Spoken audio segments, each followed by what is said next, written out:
BGB এরা সবাই একসাথে কম্বাইন্ড পেট্রোল হবে। অনেকগুলো জায়গায় চেকপোস্টে বসানো হবে। চেকপোস্ট আপনারা দেখবেন, চেকপোস্টে আমরা জায়গায় জায়গায় চেকপোস্ট বসে এই আইন শৃঙ্খলা পরিস্থিতি মনিটর করা হবে এবং চেকিং এর ব্যবস্থা করা হবে। আরেকটা হচ্ছে যে ইন্টেলিজেন্স গ্যাদারিংটা আরো স্টেপ আপ করা, সেটার বিষয়ে ডিসিশন হয়েছে। আমাদের যারা ইন্টেলিজেন্স উইং আছে, ইন্টেলিজেন্স এজেন্সি আছে, তারা তাদের মতো করে প্রচুর ইন্টেলিজেন্স গ্যাদারিংটা আরো বাড়াবেন এবং সেই অনুযায়ী আমরা অ্যাকশনে যাব। আর লাস্ট যেটা হচ্ছে যে আপনারা জানেন যে ঢাকা খুব কনজেশন, মানে খুব জ্যাম প্রবণ সিটি।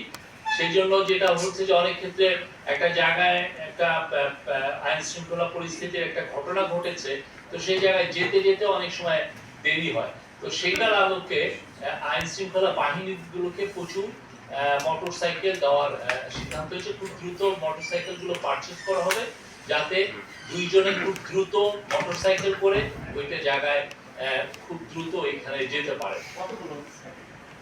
এটা পুলিশের ক্ষেত্রে আপাতত অ্যাকশন নেওয়া হচ্ছে এবং খুব দ্রুত আরো অ্যাকশন নেওয়া হবে এবং অন্যান্য যারা আইন শৃঙ্খলা বাহিনী, যারা আইন শৃঙ্খলার কাজে নিয়োজিত, তাদের জন্য আরো কিছু মোটরসাইকেল 50-50 করে নেওয়া হবে।